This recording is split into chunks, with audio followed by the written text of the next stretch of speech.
And I think Cherie is also, every 10 minutes she looks at me, she goes, girl, what you get me into? All right, Garcelle, well, congratulations on the movie. This is an intense role. What made you want to get involved in Caught in the Web?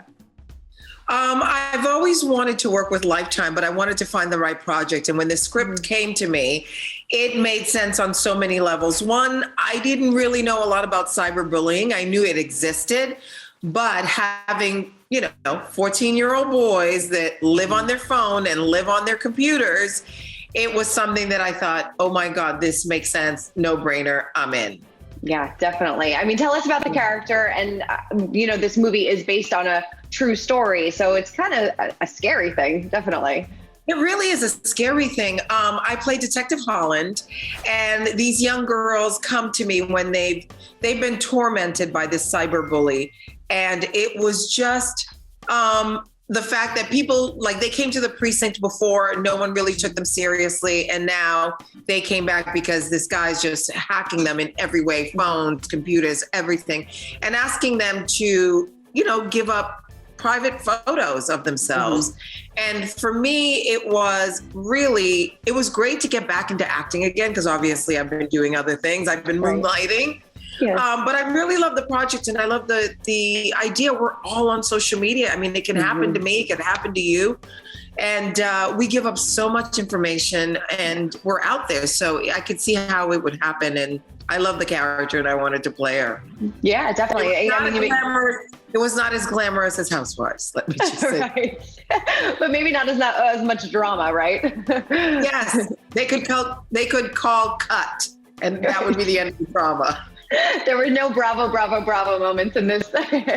No. You made a good point that people are so willing to give up information on social media, and you don't even think about it anymore because, it's just part of the norm. And you said, as a mom of twin boys, how much involved are you in their social media lives? And, do you kind of give them warnings to, be careful? I do. I give them warnings all the time, and they say, Mom, not everybody's bad. And I'm like, no, not everybody's bad, but there are people out there that are hoping that you will lessen your guard a little bit. But I am planning on having a watch party for Caught in His Web with my boys and their friends on February 19th. Definitely a learning experience. I mean, have you ever been, obviously being in the spotlight and being on the show, I'm sure you deal with a lot of cyberbullying now and then. So how do you kind of deal with that hate, and how do you kind of ignore it? I try not to read comments, believe it or not. I mean, I really don't. I have friends that tell me what they see or they hear or they read, but I try not to go there, because for me, I could have like a million great comments. That one negative one will stay with you for, for a week sometimes. So I try to stay away from that. But I really feel like, because I'm out there, social media, it's a love and hate thing for me. Yeah. I love that I can connect to my fans. I love that I can promote, what I'm doing, but it's also so invasive because people feel like they know you. They can say anything to you. And if they were in front of you, I'll bet you half of those things they would never say. Never say. No, it's so true. I mean, have you ever had to deal with something on this type of scale, like you're dealing with in the movie? Has that ever happened to you? Yeah, there was a lady that was on Twitter, and she kept on tweeting at me. So finally I was like, hi, hope you're well. And she ended up getting my home number, because I had a home line at the time, and calling me at all hours all the time. I mean, we finally got her to stop, but it's one of those things that it can happen like that. That's scary. It really is. It really can happen. Yeah, no, and it's, like you said, it's kind of a teaching experience, this movie as well. So hopefully everybody goes out and watches it on February 19th. Yeah, and we said at the top, you are a busy woman. You have a million different jobs. How do you kind of balance it all, and being a super mom as well? I have a great assistant and I have a great team. It's hard sometimes. Sometimes I hit the wall, and when I do, I shut off everything from my phone. I tell the boys, unless you're on fire, don't call me.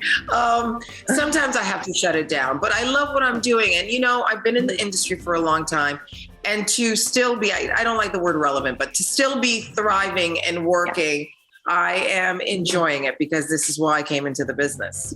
Definitely. Have the boys, do they watch Housewives at all? No, only the scenes that they're in, I'll play it for them. And then they're like, okay, we're done. And Not it's so funny. If I'm having a beef with someone and I may mention it, they're like, but they're so nice. They sent us candy. Or we went to Kyle's barbecue. She gave us quesadillas. I'm like, you guys are so easily bought. Candy and quesadillas, you're in. I love it. I love it so much. You know, last season we saw you, dating again and things like that. Well, how are things going in that regards? And are we going to see that again on this season? I wish I had time. I don't really have time at the moment. And I also feel like right now I really want to concentrate on my businesses, and that'll happen. And we talked about this on The Reel yesterday. We're talking about Valentine's Day. And I said, we have to watch the messaging that women are less than because they don't have a partner, or they're less than because they don't have kids.